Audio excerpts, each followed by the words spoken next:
अब हम आते हैं second unit, that is ER model. ER model क्या होता है? इट इज़ अ लॉजिकल और कॉन्सेप्चुअल व्यू ऑफ डेटा, और ये बेसिकली एक बेसिक आइडिया देता है, रिक्वायरमेंट देता है, और एक डायग्रामेटिक व्यू होता है फॉर नॉन टेक्निकल यूज़र। ठीक है, अब इसमें क्या होता है, नॉन टेक्निकल डिज़ाइन किया जाता है जो कि कलेक्शन ऑफ डेटा होता है जिसमें एंटिटी होती है और एट्रीब्यूट्स होते हैं जो कि फ्री फ्रॉम एम्बिग्यूटी और प्रोवाइड किया जा सके logical and the conception view. और बेसिकली इसमें यहाँ जैसे दे रखा है, स्टूडेंट एक एंटिटी है, roll number, age are the attribute. Entity क्या होती है? Which have some physical existence which is tangible, और attributes are that roll number and the age. Basically ER model में हम जो डेटा होता है उसके बीच में रिलेशनशिप फाइंड आउट कर सकें।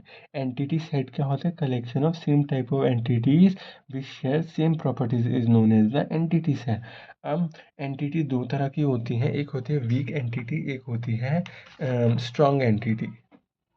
तो जैसे कि स्ट्रॉन्ग एंटिटी क्या होती है? Which have a primary key in its attribute which is independent is known as the strong entity. Strong entity एक सिंगल रेक्टेंगुलर बॉक्स से रिप्रेजेंट की जाती है। और जो वीक एंटिटी होती है does not have sufficient attributes, मतलब उसके पास इतने एट्रीब्यूट नहीं होते जिसको एक प्राइमरी की कहा जा सके, और जो वो डिपेंडेंट होती है स्ट्रॉन्ग एंटिटी के बेस में। अब इसको रिप्रेजेंट डबल रेक्टेंगुलर बॉक्स से किया जाता है। जैसे हमने एंटिटी के टाइप्स पढ़े वैसे ही एट्रीब्यूट्स के टाइप होते हैं, एक single versus multi valued. Single जैसे जिसमें वन वैल्यू होगी, जैसे स्टूडेंट आईडी एक ही वैल्यू होती है। ठीक है, मल्टी वैल्यूड में मोबाइल नंबर, एक ही बंदे के कई सारे मोबाइल नंबर हो सकते हैं। सेकंड आता है सिंपल वर्सेस कंपोजिट। सिंपल क्या होता है? That can not be break further, as can't be break further. But composite में क्या आता है? मोर देन वन वैल्यू, जैसे नेम में first name, middle name, last name. Date में भी कि year, date, month and so on. ठीक है, अब स्टोर एंड डिराइव्ड। स्टोर मतलब जैसे fix value, date of birth है, डेट ऑफ बर्थ की फिक्स वैल्यू थी, can be derive from another attribute.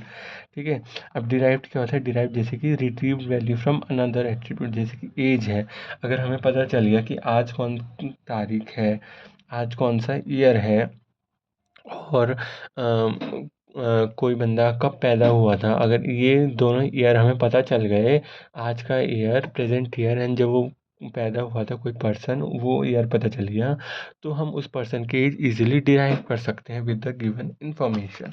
ठीक है, जैसे कि कोर्स है, कोर्स में हम फाइंड आउट कर सकते हैं कि कोर्स कब स्टार्ट हुआ, एंड हुआ, कितने कोर्स की ड्यूरेशन फाइंड आउट कर सकते हैं। ठीक है, फर्दर हम जाते हैं की एंड नॉन की एट्रीब्यूट। की मतलब जो यूनिकली आइडेंटिफाई रो को करे, which has unique value and not repetition value. Non की एट्रीब्यूट जैसे कि नॉन यूनिक वैल्यू हो, जिसमें जैसे मोबाइल नंबर है। ठीक है, नहीं, मोबाइल नंबर तो हो सके, mobile number which is unique. अब जैसे कि नेम होता है, नेम नॉट यूनिक, कई पर्सन के सिमिलर टाइप ऑफ नेम भी होते हैं। ठीक है, अब इसके बाद आते हैं जैसे कि रिक्वायर्ड वर्सेस ऑप्शनल। रिक्वायर्ड क्या होता है? Required just can't be null, and optional which can be null. So it is also the types of attributes.